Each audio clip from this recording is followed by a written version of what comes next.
누가복음 16장 1절에서 13절입니다. 또한 제자들에게 이르시되 어떤 부자에게 청지기가 있는데 그가 주인의 소유를 낭비한다는 말이 그 주인에게 들린지라. 주인이 그를 불러 이르되 내가 네게 대하여 들은 이 말이 어찌 됨이냐. 내가 보던 일을 세마라. 청지기 직무를 계속하지 못하리라 하니 청지기가 속으로 이르되 주인이 내 직분을 빼앗으니 내가 무엇을 할까.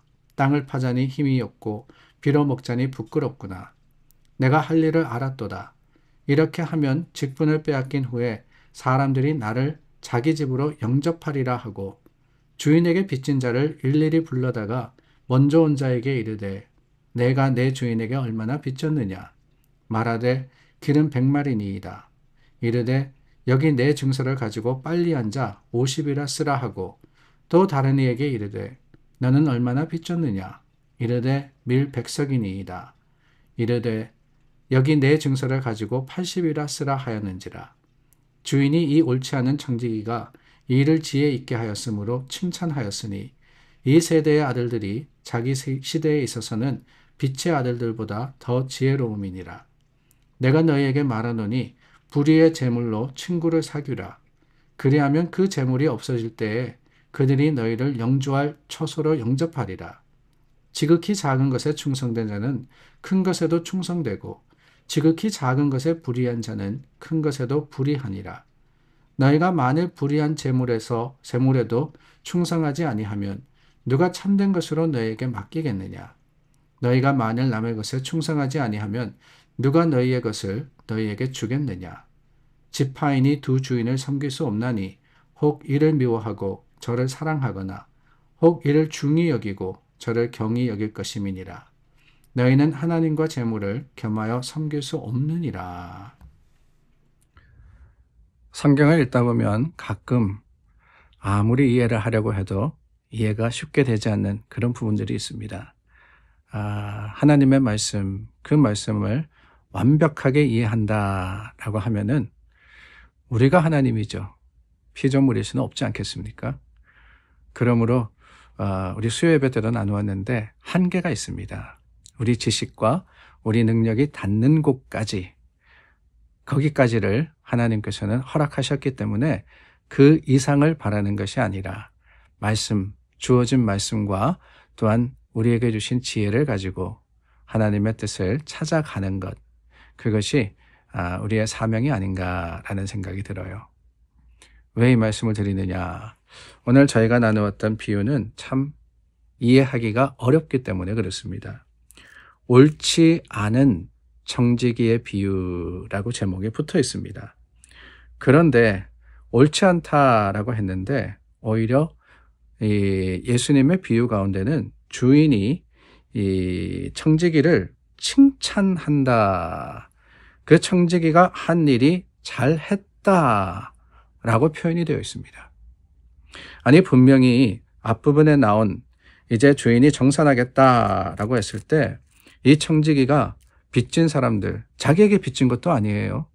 주인의 돈을 빌린 사람들을 불러다가 그 빚을 탕감해 줍니다. 그러니까 오늘날로 이야기하면은 배임이자 또한 사기자, 뭐 자기 마음대로 했으니까 이 주권 남용 이런 이야기 할 수 있지 않을까라는 생각이 들어요. 그러니까 굉장히 불법을 행한 겁니다. 그런데 주인이 8절입니다. 이 옳지 않은 청지기가 이를 지혜 있게 하였으므로 칭찬하였으니 라고 하고 있거든요.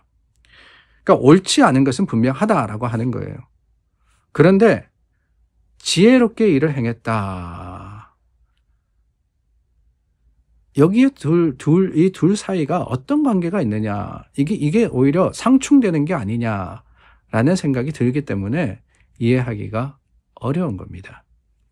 사실 저도 완전하게 이해한 것은 아닙니다. 그러나 말씀을 읽으면서 이 말씀의 의미가 뭘까라는 생각을 해볼 때 먼저는 맡긴 것이 있다라는 생각이 들었어요. 하나님께서 우리에게 맡겨주신 것. 그래서 그것을 여기서는 뭐라고 표현하느냐. 불의의 재물 이렇게 표현하고 있죠. 9절 말씀과 11절 말씀에 보니까 불의의 재물이라고 하고 있습니다. 근데 우리가 살아가면서 이 세상을 하루하루 나갈 때 필요한 것이 뭐냐? 그게 재물이기도 하거든요.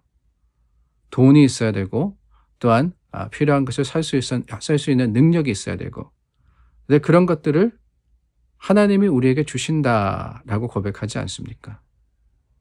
하나님께서 맡겨주신 것이다 라는 표현을 하기도 하죠. 그러니까 주인이 청지기에게 자신의 재물을 맡긴 것과 같이 하나님께서 우리에게 우리가 필요한 것들을 주셨다라고 그렇게 고백할 수 있지 않을까라는 생각이 듭니다.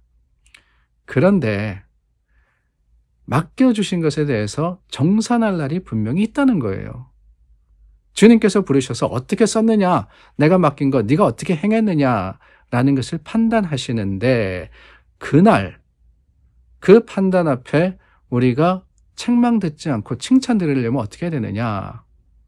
나누어야 됩니다. 불의한 것이라 할지라도 재물, 사실 하나님의 거룩하심과 또한 하나님의 그 영광스러움 앞에서 우리가 재물이라고 하는 것들은 다 부정한 것일 수밖에 없어요. 그것으로 인해서 다툼도 생기고 교만도 일어나고 여러 가지로 돈이라는 것은 사실 무익하다라고 할 수 있습니다. 그러나 중요한 것은 뭐냐? 그것을 맡았을 때 주신 것에 대해서 내 자신만 움켜잡는 것이 아니라 나누는 것을 지혜다라고 하신 것이 아닐까요?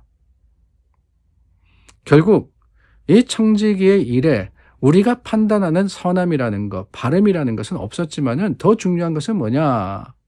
그것을 위해서 최선의 결과, 자신이 가질 수 있는, 자신이 누릴 수 있는 최고를 위해서 수고하고 노력한 것에 대해서 주인이 칭찬했다라고 할 수 있지 않나라는 생각이 듭니다. 그러니까 이 말씀을 읽으면서 우리는 잠시 세상의 기준을 내려놓는 지혜가 있어야 돼요. 배임이다, 사기다, 아니 이거는 주인의 것을 마음대로 쓴 거다. 아니 그렇게 따지면은 하나님께서 우리에게 주신 것 내 마음대로 쓸 수 없음에도 불구하고 우리도 쓰지 않습니까? 그러나 중요한 것은 뭐냐? 그래요. 내 만족을 위해서 좋은 집 살 수 있고 좋은 차 탈 수 있습니다. 그러나 잊지 말아야 되는 게 뭐냐? 거기에 또한 나눔이 있어야 된다라고 하는 거예요. 물질이라는 것, 그 물질로 인해서 많은 아픔과 고통이 생기지만은 그 가운데 우리가 하늘의 보화를 쌓을 수 있는, 이후를 위해서 하나님의 뜻을 행할 수 있는, 하나님께서 내게 주신 것이기 때문에 내 마음대로 쓸 수는 없지만은 그럼에도 불구하고 우리가 가장 선한 결과를 위해서 주님의 사랑과 그 주님의 은혜를 드러낸다면은 그것이 바로 칭찬받을 제목이 아닌가라는 생각이 듭니다. 지극히 작은 것에 충성된 자, 큰 것에 충성된다 그랬죠? 지혜롭게 행하면은 우리에게 주신 이 작은 재물, 우리의 능력, 하나님에게는 별게 아닙니다. 그러나 그것의 우선순위, 내가 이것을 어떻게 쓸 거냐? 그냥 나만 움켜잡고 나만 가지고, 그러고 보면은 이 청지기가 그러지 않았겠어요? 빚진 자에게 기름 100마를 빚졌습니다. 그러면은 50이라 쓰라 그러지 않고, 아니 아무것도 안 빌렸다라고 쓰고 나한테 뒤로 달라 라고 할 수도 있었을 거 아니에요. 근데 그게 아니라 자신의 그 능력을 가지고 최선을 다해서 어떻게든 준비하려고 했던 그 모습을 주님께서는 작은 것에 충성된 것이다 라고 하신 것이 아닐까요? 그렇다면은 이 불의한 재물에도 지혜롭게 행하는데, 더 크게 보자면은 하나님의 주시는 큰 우리 삶의 목적, 생명에 있어서도 나눔과 준비함이 있을 수 있다면, 그렇지 않겠습니까? 당장에 주인이 정산한다 그러니까 그냥 내가 이제 쫓겨나가지고 그 다음에 다른 사람들에게 호의를 받을 수 있는 뭔가를 해야 되겠다. 그 정도도 지혜롭게 생각하는 사람인데, 우리가 장차올 주님의 나라, 주님의 심판대 앞에서 주님께서 우리를 어떻게 판단하실까를 기억하고 오늘 준비된 삶을 산다면은 그게 큰 것에 충성되고 큰 것을 준비하는 삶의 모습이라고 생각이 됩니다. 오늘 저와 여러분 기억하기를 원합니다. 그때가 곧 옵니다. 정산할 때가 올 때 우리 주님 앞에 어떻게 하겠습니까? 주님 보시는 것은 다름이 아닙니다. 얼마가 남았냐? 얼마는 어떻게 했느냐? 아니, 우리는 연약하기 때문에 실패할 수밖에 없습니다. 다만 그 가운데서도 그때를 예비하는 지혜가 있다면 그 작은 것을 가지고도 주님께서는 기뻐하실 것을 우리가 믿고 확신하며 준비된 삶을 사는 저와 여러분들이 될 수 있기를 바랍니다. 기도하겠습니다. 참 좋으신 하나님, 오늘 말씀 앞에 어렵고 힘든 말씀이지만 우리가 주님의 뜻을 헤아려 보았습니다. 하나님께서 우리에게 맡겨주신 것에 가장 지혜로운 모습과 또한 행위로서 주님의 날을 기다리며 준비하는 자들이 되게 하여 주시옵소서. 예수님의 이름으로 기도드립니다. 아멘. 오늘도 우리 앞에 하루가 놓여져 있습니다. 주님께서 주신 날, 오늘 특별히 이 20번째 날이죠. 사순절의 반을 지나가고 있습니다. 주님 앞에 경건과 절제로서 오늘을 살아가는 저와 여러분들이 될 수 있기를 바랍니다. 우리 함께 기도하겠습니다.